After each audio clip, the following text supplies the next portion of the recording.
Gracias. Buenas noches a todos. Quiero pedirles por favor que se paren un ratito porque estamos ya varias horas, creo, sentados y uno se cansa de estar sentado. Levantemos un ratito para que nos desestresemos y luego podamos hablar un poco sobre el tema. Voy a tratar no ser muy técnico para que sea entendible. Y bueno, al final si tienen alguna pregunta, pues me la hacen. ¿Listo? ¿Ya se tiraron un poquito? Ahora sí, tomen asiento, por favor. Muchas gracias.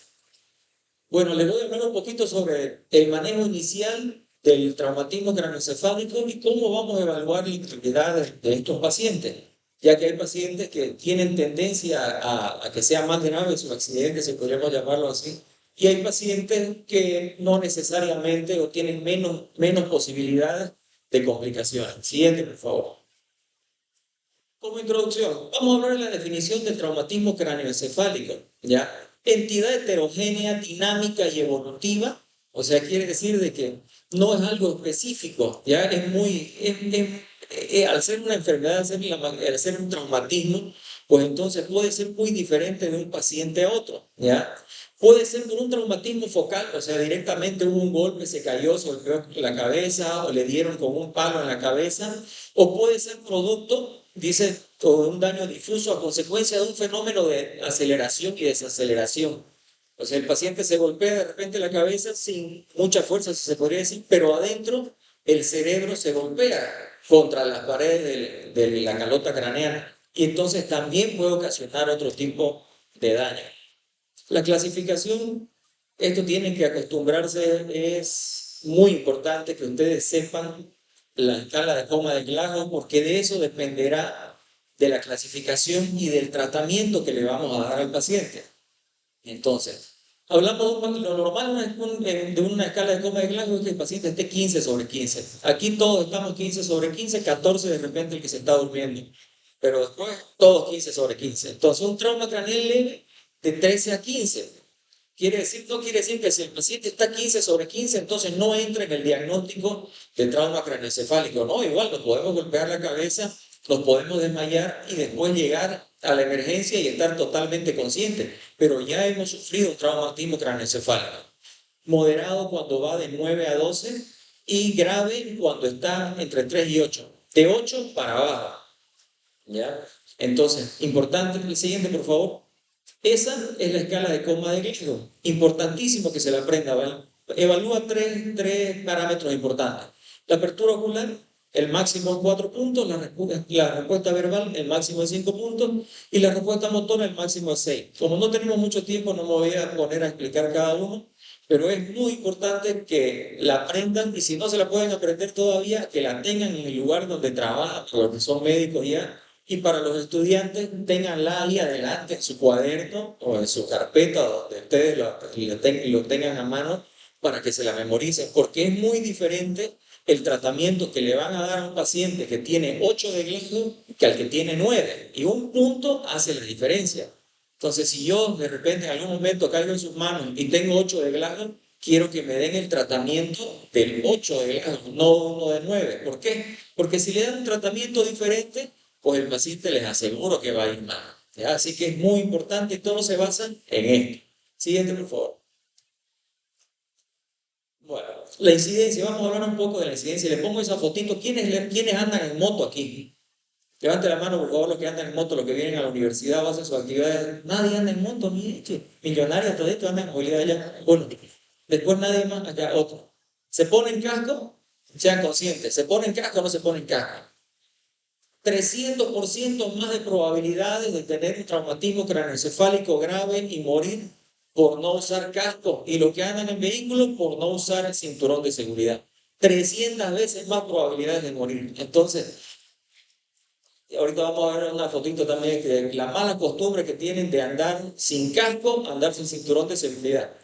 La incidencia, alrededor de 200 pacientes atendidos por cada 100.000 habitantes al año. O sea, es frecuente. Estamos hablando que Santa Cruz es una ciudad que tiene de 2 a 3 millones de habitantes. Entonces estamos hablando que esto es el pan nuestro de cada día.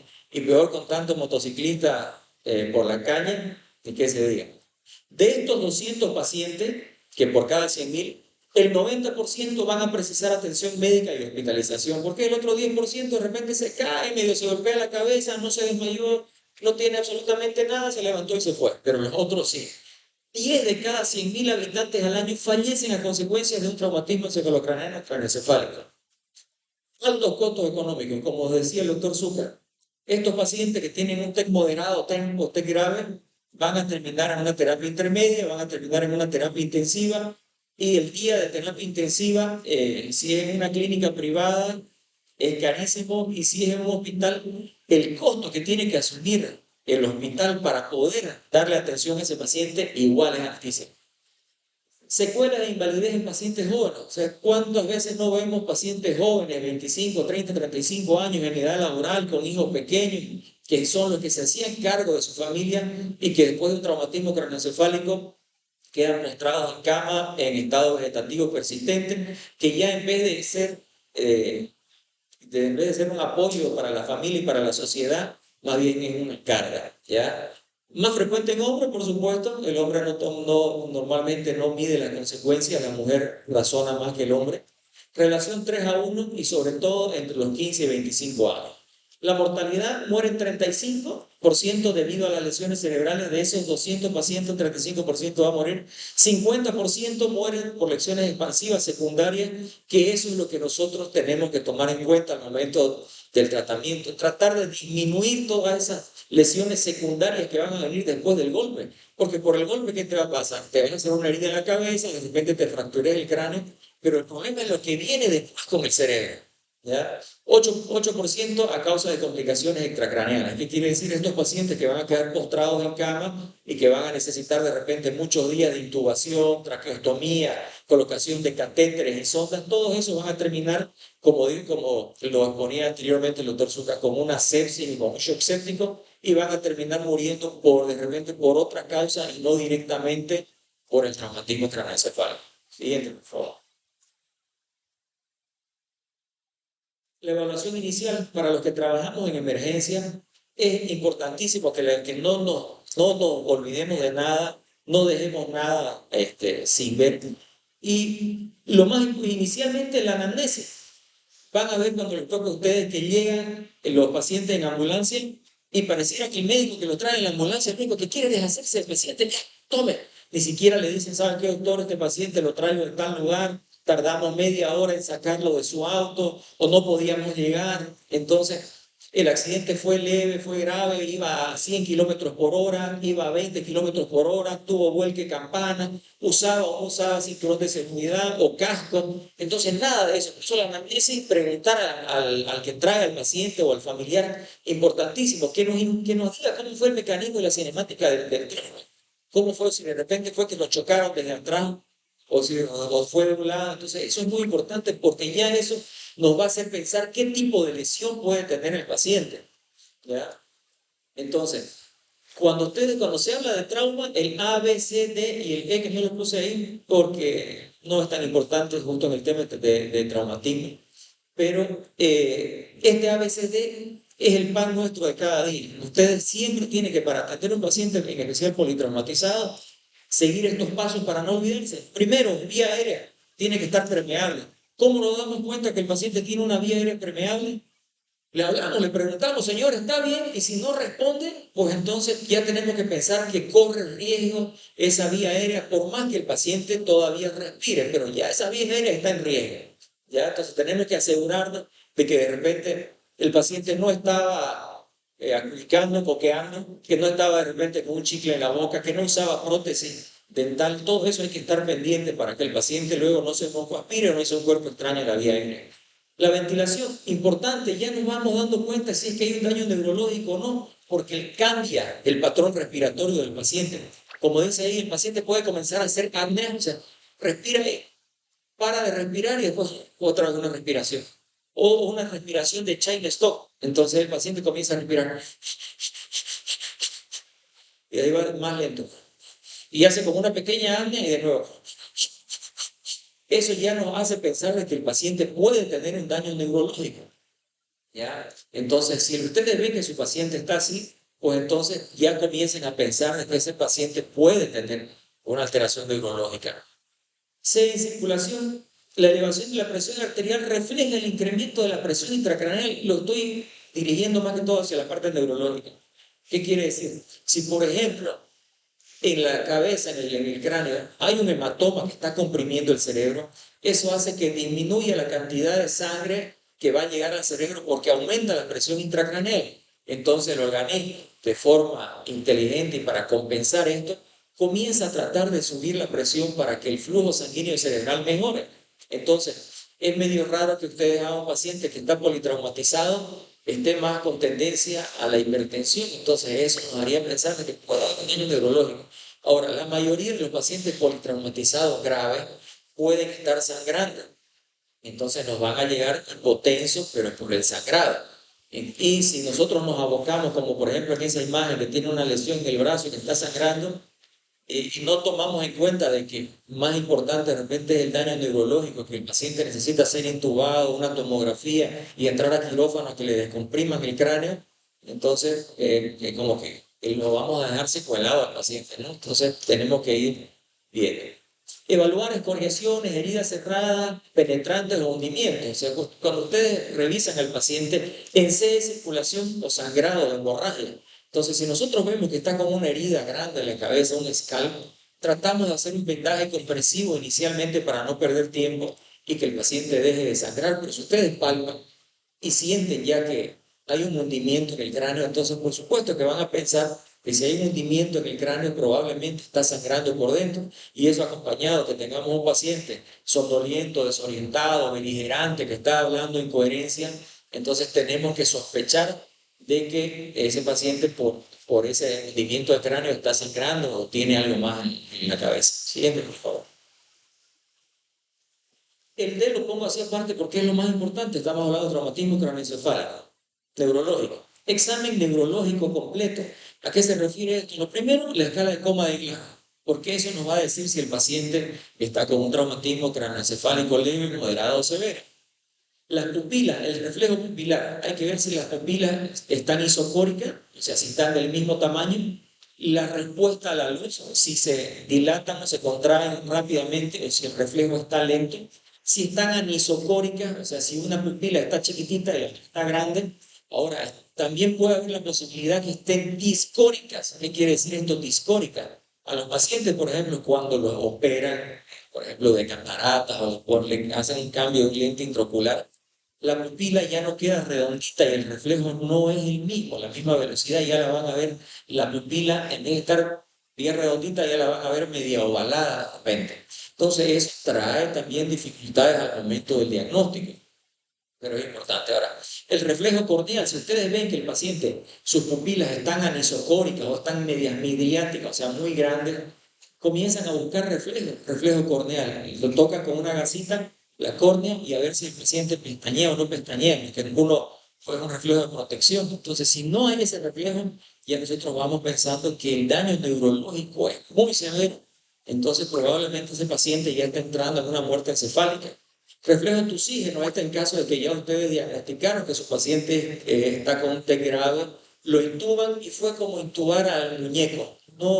No hubo ninguna, el paciente no peleó para nada, porque normalmente, ¿quién se va a dejar intubar si está consciente? Nadie, hay que colocarle medicamentos para sedarlo.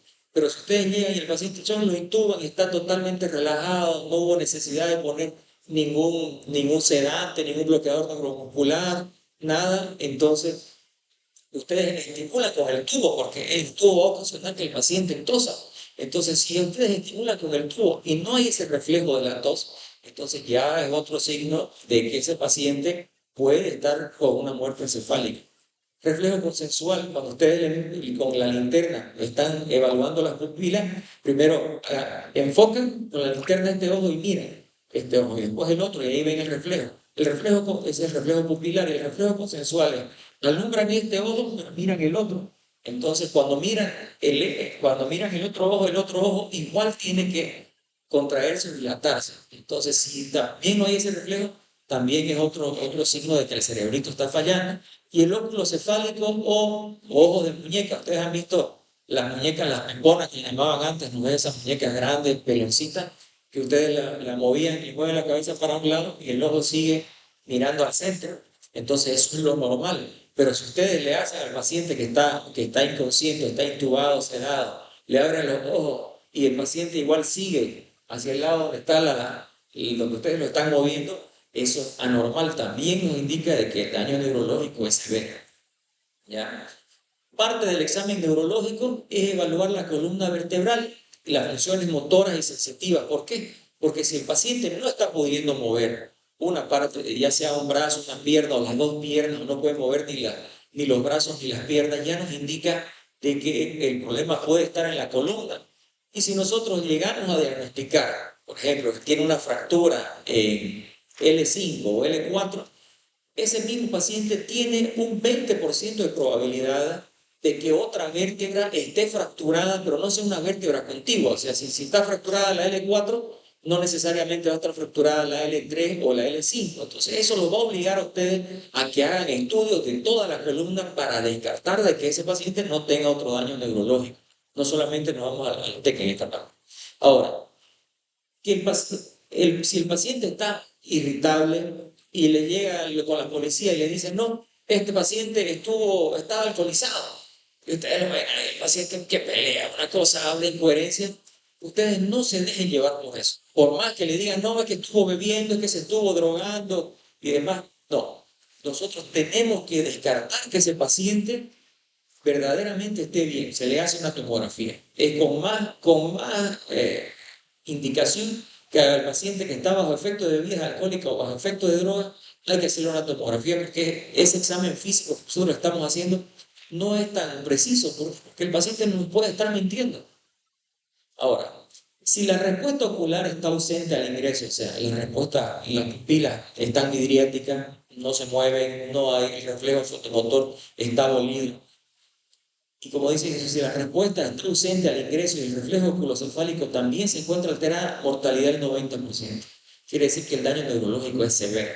Y si esto se mantiene por más de 24 horas, ténganlo por seguro que ese paciente tiene 100% de probabilidades de morir. ¿Por qué? Porque está haciendo muerte encefálica.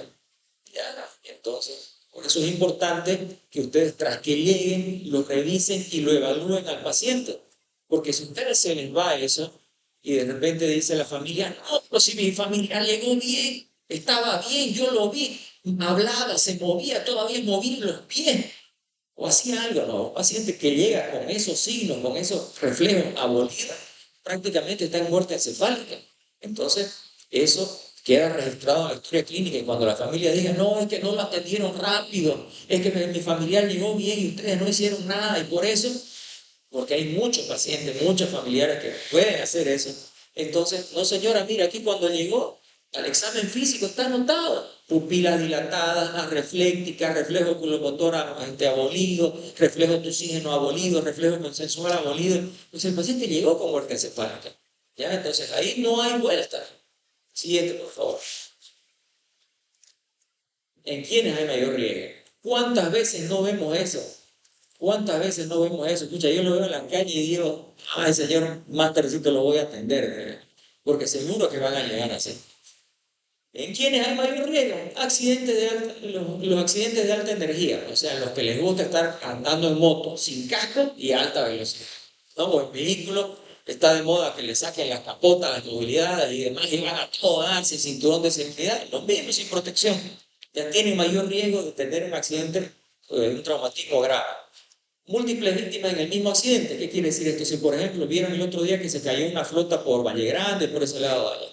Si a ustedes les llega un paciente y aparenta estar bien y le dice, ¿qué le pasó? No, tuvo un accidente, doctor. ¿Y dónde se cayó la flota?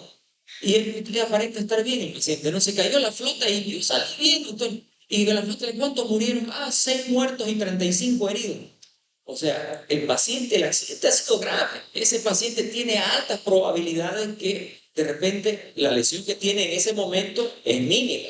Está sangrando de repente poquito, ¿no? Pero ese paciente, cuando sucede esto, que hay un accidente con múltiples víctimas y un accidente de gravedad, ese paciente debe de internarse por lo menos 24 horas y hacerse los laboratorios mínimos un laboratorio básico, un ecofast para descartar que no esté sangrando, no necesariamente una tomografía, a no ser que sí se haya desmayado, si no, no es indispensable. Ahorita lo vamos a ver.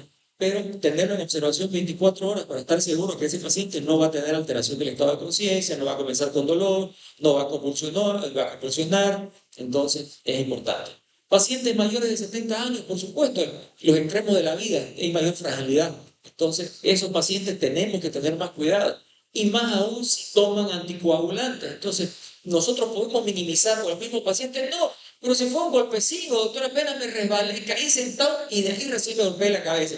Pero ese paciente toma warfarina, toma rivaroxaban, toma mixaban, que son anticoagulantes. Y en estos últimos dos ni siquiera podemos hacer un laboratorio para ver si verdaderamente está muy alterada la coagulación o no. No vamos a saber porque los laboratorios van a salir normales, excepto si es la warfarina.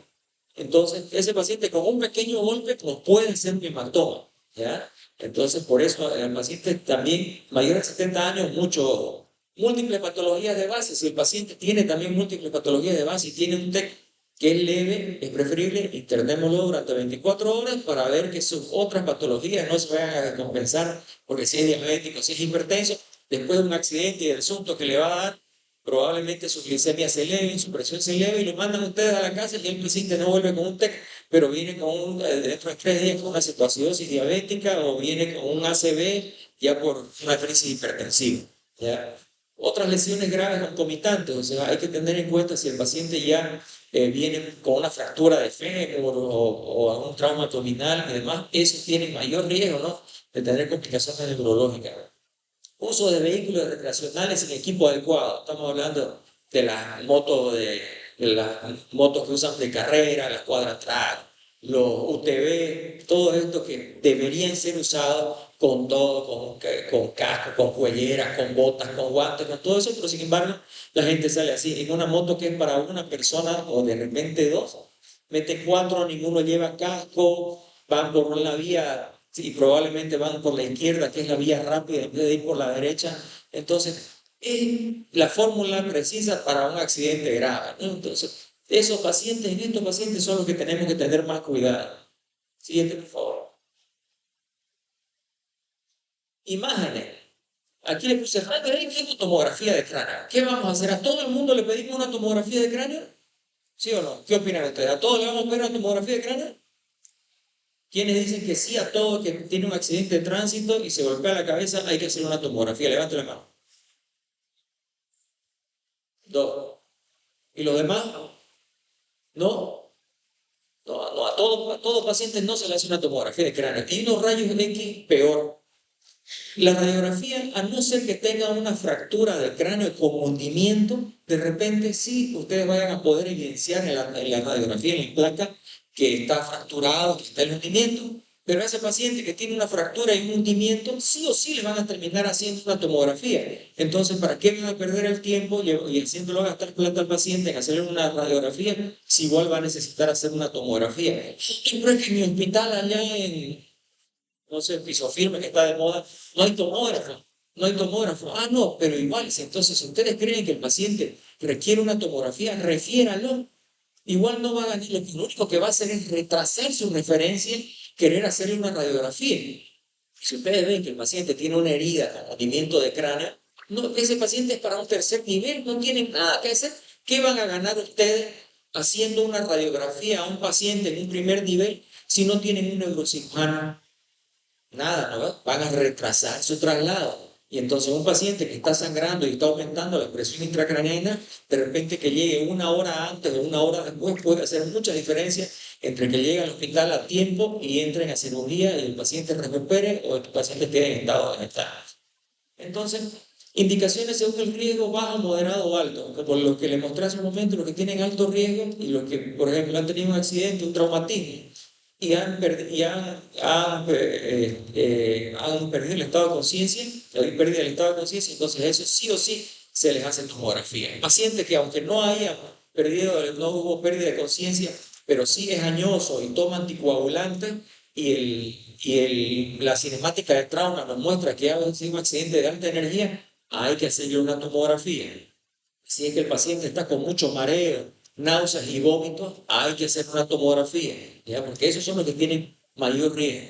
Ahora, a los pacientes también que ya están inconscientes, entonces nosotros estamos sospechando de que tienen hematoma, como decía el doctor Zucca anteriormente, la ecografía es importantísima. Si ustedes pueden hacer algún curso, hagan de ecografía, ¿ya? ¿Por qué? Porque eso, la ecografía del paciente crítico al lado de la cama, a ustedes le va a ayudar a tomar decisiones, no necesariamente para ver si tiene o no tiene piedra en la vesícula, porque en ese momento no nos sirve de nada. Lo importante es saber si el paciente verdaderamente, por ejemplo, está con aumento de la presión intracraneal, le hacemos una ecografía de la vaina del nervio óptico. Este tipo de ecografía ni siquiera es una ecografía para decir es difícil de aprenderlo. Su curva de aprendizaje es corta, como ustedes, según algunos artículos, dicen entre 15 y otros 25 pacientes. Uno dice que con 5 y el otro que con 10 pacientes alterados ya uno lo aprende. O sea, no es algo complejo, no es algo difícil. Ustedes ven, miden la banda del nervio óptico y si es mayor a 5 milímetros, estamos sospechando que ese paciente tiene hipertensión endocraniana y lo más probable es que necesiten que entren en una cirugía. Siguiente, por favor. Manejo inicial, las medidas inmediatas, las que hablamos anteriormente, asegurar la vía aérea, si el paciente, asegurar la vía aérea, control de columna cervical, si el paciente estuvo en un accidente y el paciente está inconsciente, no nos va a decir si le duele o no le duele el cuello. Entonces nosotros vamos a sospechar que el paciente puede tener una lesión de columna cervical. Antes a todo el mundo se le hacía una radiografía de columna cervical, ahora no. Hay criterios, los americanos, en este caso los canadienses, hicieron un estudio que antes a todo el mundo, accidente de tránsito, y el ATLS decía, todo paciente con accidente tiene lesión de columna cervical hasta que se demuestre lo contrario. Y a todo el mundo radiografía. Entonces los americanos comenzaron a hacer estudios de costos, porque para ellos es importante eso. Entonces vieron de que de todos los pacientes, tal vez menos del 10% verdaderamente tenía una lesión de columna cervical, y fueron tomando criterios, entre ellos si el paciente refería dolor en el cuello, a ese sí o sí se le hace radiografía. Si el paciente tiene alteración del estado de conciencia, sí o sí se le hace. Si el paciente está bajo efecto de alguna droga o bebida alcohólica, sí o sí se le hace. Si el paciente tiene otra lesión importante que lo distrae del dolor, porque por ejemplo tiene una fractura de fémur, eso le va a doler más que de repente una lesión cervical, si es que el paciente no está pléjico, ¿no? Entonces a ese paciente también hay que hacerle una radiografía, porque ese paciente no va a poder identificar si el dolor intenso es por la fractura o es que verdaderamente tiene una lesión en el cuello. Así que eso es importante. Inmovilizar con tabla espinal, si es que el paciente ha estado, como le digo, en un accidente de alta energía, estamos sospechando de que el paciente es como un politraumatizado, hasta que descartemos de que no hay en la columna ninguna otra lesión, lo ponemos en una tabla espinal, controlar el dolor. Si es que es leve, podemos darle algún aire, que son un diclofenac, un ketorolaco, metamizol. Ahora, si estamos hablando de un TEC moderado, un TEC severo, no tengan miedo de usar opiáceos. Morfina, se le da morfina, ¿ya? Porque después comienzan, no hay que darle tal, ketorolaco, diclofenaco, ibuprofeno, y de ahí recién comienzan con tramador, y con un paciente politraumatizado, de repente eso no le calma el dolor. Entonces, lo único que le vamos a producir es una gastritis. ¿Ya? Así que directamente nos vamos a un opiáceo cuando estamos hablando de un TEC moderado o un TEC severo, más que todo moderado, que el paciente esté consciente y se queje de dolor. Y lo otro, referir a un centro de acuerdo al nivel de complejidad. ¿Alguien trabaja en ambulancia aquí? Cuando yo hablo de esto siempre me gusta decirlo porque es la verdad. Aquí en esta ciudad se ha monopolizado, se ha mercantilizado tanto el servicio de ambulancia que llevan a los pacientes a cualquier lugar donde no tienen las condiciones para atender a los pacientes. ¿Qué quiere decir esto? Porque el que lo lleve a tal clínica de repente va a recibir su comisión, entonces llevan a un paciente con un TEC grave que necesita estar en un hospital de tercer nivel y lo llevan a una clínica que ni tomógrafo tiene. Entonces, ¿qué va a hacer un paciente? ¿Qué van a hacer con un paciente con un TEC grave donde no tiene ni tomógrafo? ¿Qué significa eso? Van a retrasar todo el tratamiento porque van a tener que subirlo a otra ambulancia, llevar a hacer la tomografía, volver y hasta que llegue la tomografía, ya ven el hematoma que debería ya estar operado, recién está llegando con su tomografía. Entonces, cuando les corresponda a ustedes, si tienen que transferir a un paciente que les llegó y está con un traumatismo craneoencefálico grave, derívenlo a un hospital de tercer nivel, San Juan de Dios, japonés o de las clínicas grandes que tienen todas las condiciones, que tienen un neurocirujano de turno. De nada sirve que lo manden de repente al hospital francés, que es el más cerca. ¿Qué van a hacer en el francés? ¿Qué van a hacer en el francés con un paciente con un TEC grave que está sangrando? o que tiene un hematoma grande. No tiene neurocirujano el paciente, lo que necesita es que el neurocirujano entre y le drene su hematoma o le haga una cranectomía. Entonces, ¿qué van a hacer? Va a llegar, lo van a recibir, van a tardar tiempo de nuevo en hacerle radiografía, tomografía, laboratorio, y después de 2 horas, cuando tengan esos resultados, recién lo van a referir al japonés o al San Juan de Dios. Entonces, si ustedes se dieron cuenta que el paciente tenía un TEC grave y que necesita un neurocirujano, directo al japonés, directo al San Juan de Dios. No pierdan tiempo. Siguiente, por favor. Ahora vamos a hablar del tratamiento. Por ejemplo, el TEC leve. El paciente se cayó, se golpeó la cabeza, se desmayó, perdió la conciencia, menos de 5 segundos y despertó. Le hicieron la tomografía y lo único que ven, miren eso blanquito, es un hematoma subgaleal, o sea, es el famoso chinchón, ya que está entre el cuero cabelludo y el hueso. Dentro del cráneo no hay nada, el cerebro está bien, no hay sangrado, se ve todo bien. Entonces, eso no corre ningún riesgo, ningún peligro en el paciente. Analgésico, hospitalización si persiste con Glasgow de 13 o 14. O sea, si el paciente todavía está medio desorientado, entonces lo internamos para observación, para ver que el paciente no comience con algún otro tipo de complicación durante 24 horas. Y si el paciente está con Glasgow 15/15 y la tomografía salió normal, le damos un analgésico y lo enviamos a la casa y le explicamos los signos de alarma. ¿Cuáles son los signos de alarma? Le decimos, mire señor, o al familiar, si su familiar se pone somnoliento o cada vez con mayor dificultad para despertar o comienza a hablar incoherencia, lo tiene que traer. Si el paciente de la nada comienza con náuseas y vómitos, lo tiene que traer. Si convulsiona, lo trae. Si nota que comienza a sangrar o a salir como un líquido con sangre de la nariz y de los oídos, lo tiene que traer. Si el dolor de cabeza que era leve se intensifica nuevamente, lo tiene que traer. Si hay debilidad en la motricidad o la sensibilidad, lo trae. Confusión o conductas extrañas, anisocoria o movimientos oculares raros que comiencen los ojos a moverse de forma involuntaria. Si el paciente comienza a quejarse de que ve borroso o que ve doble, o si el paciente comienza con fatiga, con taquicardia, con palpitaciones, o lo ve que está respirando mal, lo trae. Entonces, esas cosas hay que explicarle al familiar para que en caso de que aparezca algo de esto, lo lleven de vuelta, pero no es necesario que si el paciente está 15/15 con una tomografía normal y no hay más nada, no es necesario internarlo a ese paciente, a no ser que dijimos, sea un paciente añoso, que haya tomado anticoagulantes, que tenga algún otro factor de riesgo, ahí sí, pero si es un paciente joven, no necesitamos hospitalizarlo. Siguiente, por favor. Para un TEC moderado, por ejemplo, ustedes ven esa tomografía, ahí tiene un pequeño hematoma, ¿ya?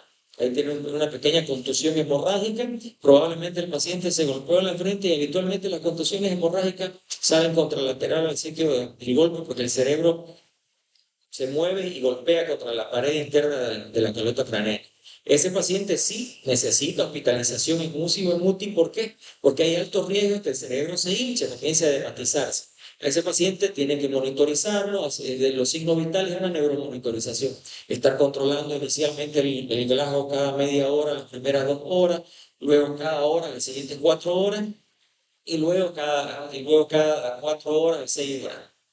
Estabilización hemodinámica en caso de que el paciente esté con tendencia a la hipertensión, en caso de que el paciente esté con el azúcar elevada, debe mantener una normoglicemia y una normotermia. Y si después de 24 horas el paciente no tiene ninguna alteración, no ha empeorado su estado de conciencia, probablemente pase a una sala normal y luego ya lo den de alta.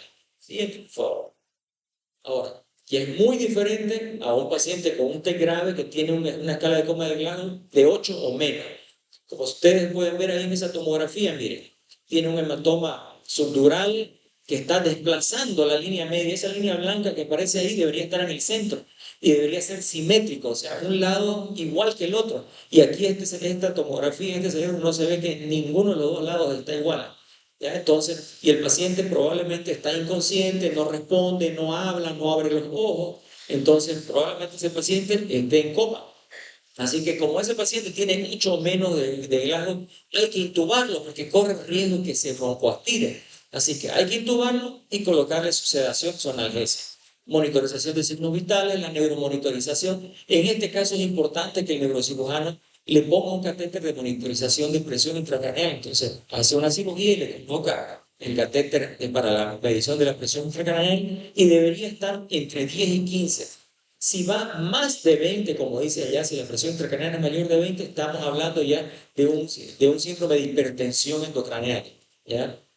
Es importante esto, la posición del cuerpo debe estar alineada con una posición neutra a 30 grados. ¿Por qué? Porque si el paciente ustedes lo tienen así, de un lado, el flujo sanguíneo, el retorno venoso, el drenaje venoso, va a hacer que se comprima aquí la yugular y no va a venir el sangre. Entonces va a tener tendencia a hincharse más el cerebro. Así que por eso el paciente debe estar recto, no tampoco no así, sino debe estar recto con una inclinación de la cama a 30 grados para que ayude a evitar el drenaje venoso. ¿Ya? Estabilización hemodinámica con una presión arterial media de aproximadamente 80 milímetros de mercurio. La glicemia y la temperatura deben estar normales. Controles nasométricos para ver cómo está el dióxido de carbono, porque el dióxido de carbono puede hacer que haya vasoconstricción o vasodilatación cerebral. Si el paciente hace vasoconstricción severa, entonces puede haber mayor isquemia, y si hace vasodilatación puede haber mayor edema y aumentar más bien la presión intracraneal. Hay que mantener concentraciones deseadas de hemoglobina, o sea, el paciente no debería estar anémico, no debería tener menos de 7 de hemoglobina, y las concentraciones normales del sodio, el cerebro, oxígeno, azúcar y sodio. Entonces es importante tener unos valores de sodio normales. Ahora, si le ponemos el catéter y vemos o tiene signos de hipertensión endocraneana, como decir hipertensión y decir bradicardia, que eso nos indica que el cerebrito se está apretando y está comenzando a presionar partes importantes que controlan la frecuencia cardíaca y la respiración, y el paciente empieza con taquicardia, a ponerse hipertenso y a bradicardizar. Entonces esos son signos clínicos de hipertensión endocraneana.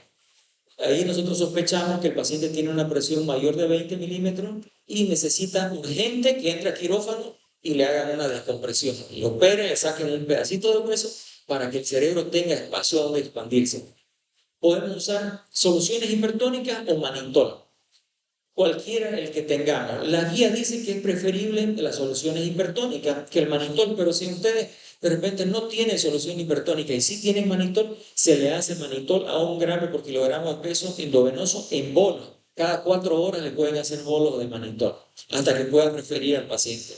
Y la hiperventilación moderada cuando estos otros métodos no tengan resultado, lo que les decía. Si ustedes están pensando que el cerebro está hinchado, está conectado el paciente al ventilador, hace que el paciente hiperventile, o sea, la frecuencia respiratoria más alta, para que no haya tanto dióxido de carbono y comience a hacer un poco de vasoconstricción. Entonces, con eso disminuimos un poco el edema cerebral, pero no puede ser tampoco excesivo, porque también podemos producir mucha vasoconstricción y vamos a hacer isquemia en ese cerebro. Siguiente, por favor.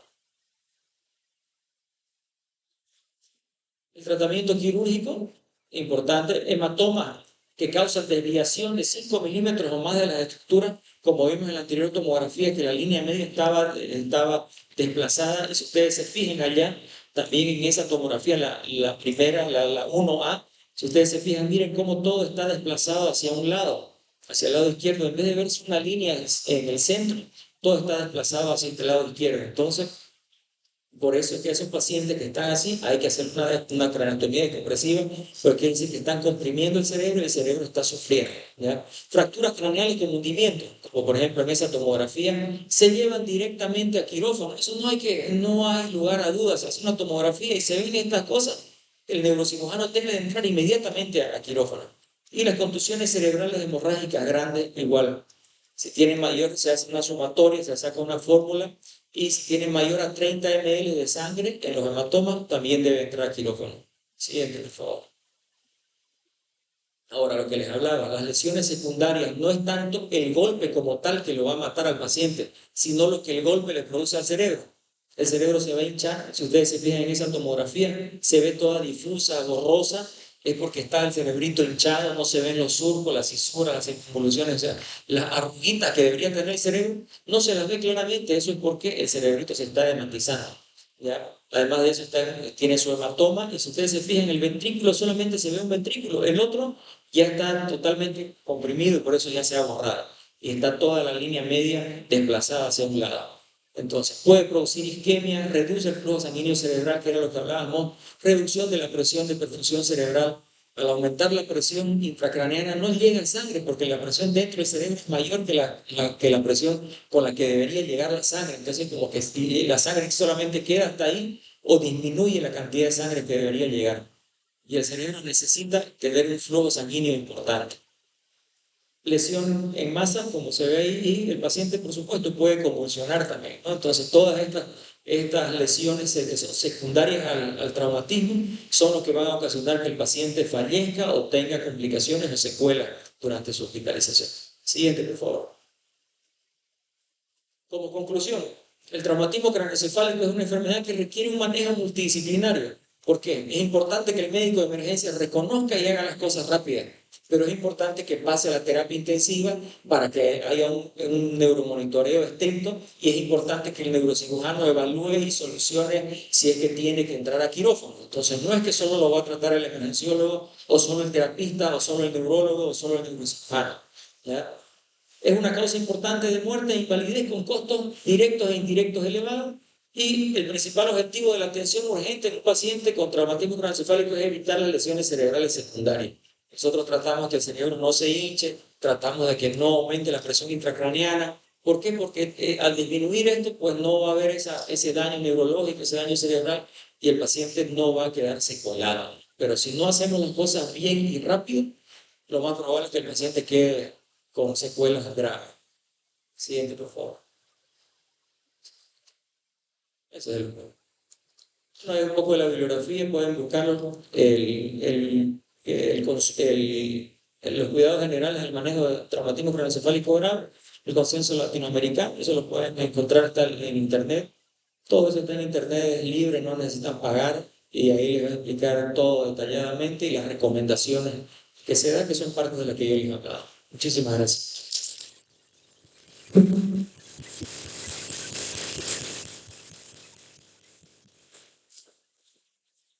Excelente presentación, doctor Nacho. Muchas gracias.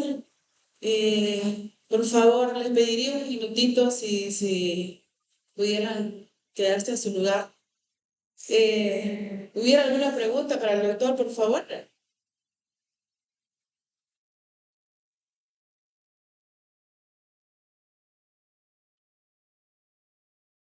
Buenas noches, doctor. Mi pregunta es la siguiente. Si se usa la nimodipina para evitar una vasoconstricción en pacientes